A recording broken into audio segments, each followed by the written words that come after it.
Throughout history, there have been many women who were accused of witchcraft and who lost their lives because of these accusations.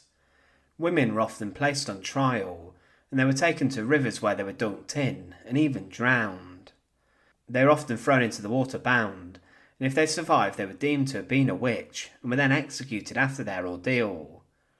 The 17th century was an incredibly dangerous time, with many men settling their disputes and issues against women by ordering their ordeal for witchcraft. But there was one man who found himself accused during the most infamous witchcraft trials of all in Salem. Giles Corey was accused alongside his wife, and he was then executed in a brutal and shocking ordeal. Join us today as we look at the brutal execution of the man of the Salem Witchcraft Trials, and to support our channel, please make sure to subscribe. Giles Corey was born in Northampton, in England, and he was baptised in a local church on the 16th of August 1611. It's not known when he moved to North America, however as early as 1640 he was living in Salem town.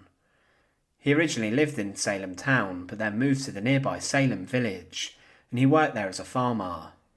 He was not the most lawful person, and he often encountered problems and run-ins with the law, but he was a prosperous landowner in Salem, and he married 3 times.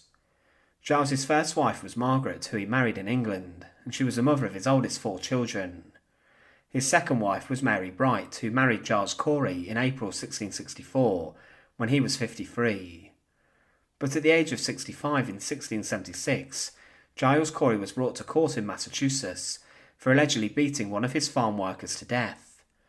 Witnesses claim that Corey beat this man with a stick severely after he was caught stealing apples from Corey's brother-in-law.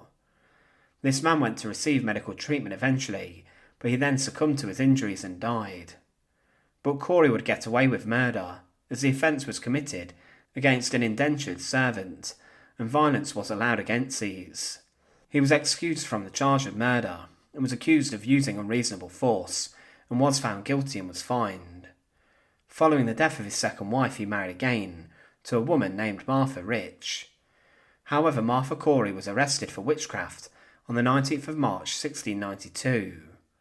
Giles believed the accusations against his wife to begin with, but he too was then arrested on the same charge a month later, along with 3 other women. The following day they were interrogated by the authorities, and one of the women accused Giles of being a wizard.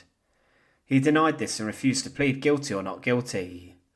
One of the accusers said, "I saw the apparition of Giles Corey come and afflict me, urging me to write in his book, and so he continued most dreadfully to hurt me by beating me and almost breaking my back, till the day of his examination, being the 19th of April 1692.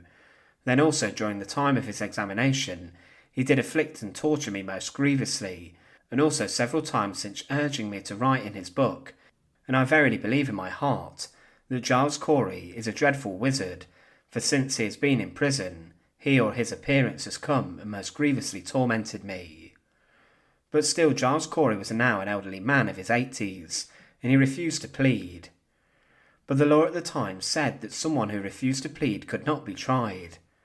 To avoid someone escaping and evading justice, they were subjected to a torturous ordeal, where they were often crushed. Prisoners were stripped naked and heavy balls were placed on their bodies. Then after this, rocks and boulders were placed on their body, and more weight would then be added. It was said that someone should be remanded to the prison from whence he came and put in a low dark chamber, and there be laid on his back on the bare floor, naked, unless when decency forbids, that there be placed upon his body a great weight as he could bear, and more than he have no sustenance, save only, the first day, 3 morsels of the worst bread, and the second day 3 draughts of standing water. That should be his daily diet until he died, or until he answered. After refusing to plead, on the 17th of September Corey was subjected to crushing, and he remained firm in his mentality. He did not cry as more rocks were placed on the board, and after being left for 2 days, he was asked whether he would enter a plea.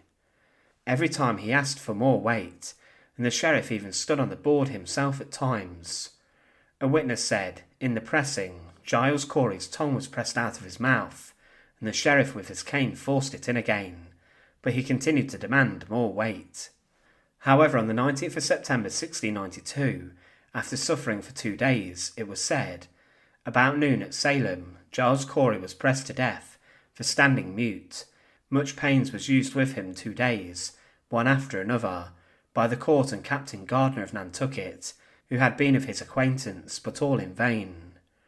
It was rare to find people throughout the centuries who would succumb to their ordeal in this way, and for people to actually die having been pressed to death.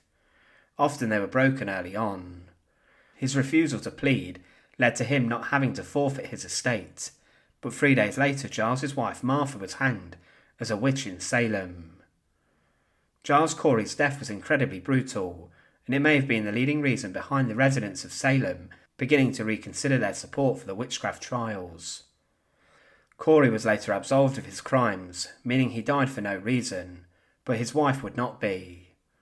The sheriff after his death would try to get more money from Giles's heirs and family members, and his daughter would later seek damages from the sheriff.